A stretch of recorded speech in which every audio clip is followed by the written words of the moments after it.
Sekolah merengkuh hati yang lusuh. Sebagai manusia yang hidup di situasi pandemi, sebisa mungkin kita melakukan pekerjaan dari rumah. Sekolah, kuliah, bekerja, dan kegiatan lainnya diadakan secara virtual. Di satu sisi, kita seolah lebih produktif karena banyaknya pekerjaan yang dapat diselesaikan. Namun, di sisi lain, pembagian waktu istirahat dan bekerja menjadi tidak jelas. Jika berlangsung terus-menerus, besar kemungkinan kesehatan mental kita jadi tak terurus. Sama seperti kesehatan fisik, kesehatan mental juga penting. Bahkan, kesehatan fisik dan mental saling berhubungan satu sama lain. Apabila hati sedih, semangat menurun, tubuh menjadi lemah, dan akhirnya tidak bisa produktif. Mengelola hati di saat pelik sama pentingnya seperti pesan makanan via online saat lapar berbisik. Ada banyak jenis masalah kesehatan mental yang mungkin dialami manusia saat masa pandemi. Overthinking, anxiety, dan depresi adalah 3 contoh yang menurut saya rawan terjadi saat ini. Namun, tidak banyak orang yang menyadari masalah mental yang sedang dialaminya. Stereotip dari masyarakat terhadap orang dengan gangguan kesehatan mental mengambil peran penting. Stigma dari masyarakat seringkali membuat kita enggan untuk sekadar mencari tahu kondisi mental diri dan mencari bantuan profesional saat merasa diperlukan. Lalu bagaimana cara Alkitab meresponi hal ini? Beberapa tokoh terkenal dalam Alkitab pernah mengalami keputusasaan. Elia pernah putus asa dan ingin mati, 1 Raja-Raja 19 ayat 4. Yeremia menyesali kelahirannya, Yeremia 20 ayat 14-15. Paulus berbeban berat dan merasa kehilangan harapan, 2 Korintus 1 ayat 8. Tokoh-tokoh tersebut menunjukkan bagaimana kerapuhan hadir sebagai realitas kehidupan manusia. Tidak ada yang keliru dengan menyadari keterbatasan diri, merasa lelah, lemah, rapuh, dan tertekan. Setiap rasa kita adalah valid dan nyata. Beberapa pandangan menganggap kerapuhan manusia adalah wujud kurangnya iman percaya kepada Tuhan. Apapun argumen di baliknya, menurut saya, tidak tepat untuk manusia menghakimi manusia lain karena gangguan kesehatan mental yang ia miliki. Seperti yang tertulis di dalam Roma 15 ayat 1-2. Kita yang kuat wajib menanggung kelemahan orang yang tidak kuat dan jangan kita mencari kesenangan kita sendiri. Setiap orang di antara kita harus mencari kesenangan sesama kita demi kebaikannya untuk membangunnya. Meresponi teman yang mengalami gangguan kesehatan mental dengan memahami keadaannya saat ini akan lebih menolongnya daripada memaksakan orang lain untuk segera bangkit dan berdaya.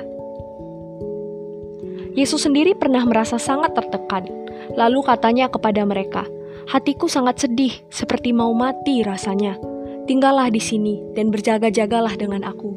Maka ia maju sedikit, lalu sujud dan berdoa. Katanya, "Ya Bapakku, jikalau sekiranya mungkin, biarlah cawan ini lalu daripadaku.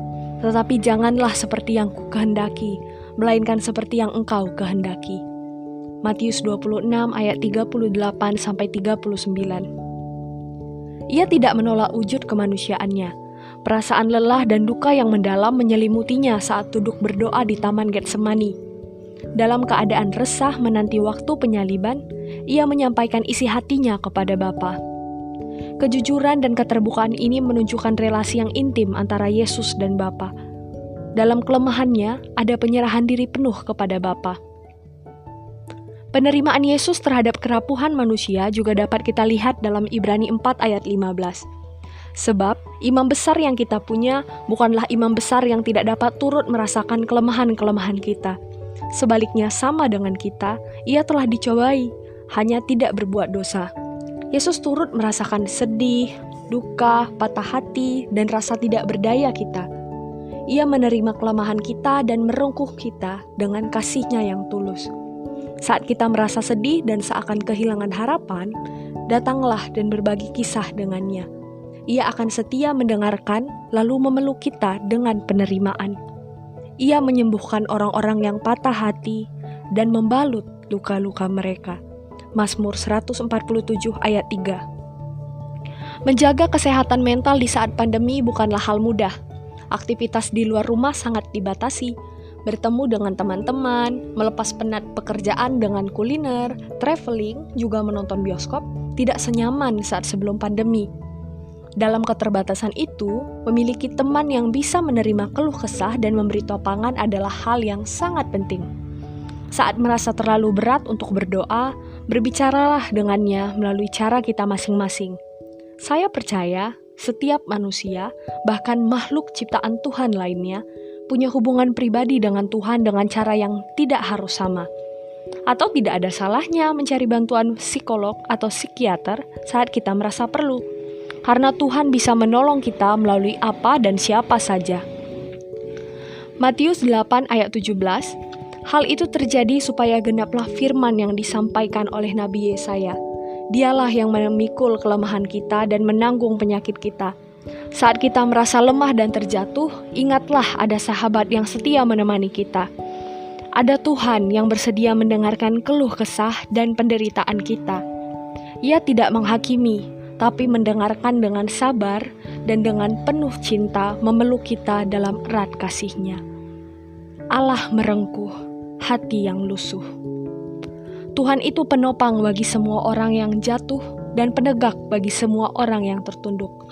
Mazmur 145 ayat 14.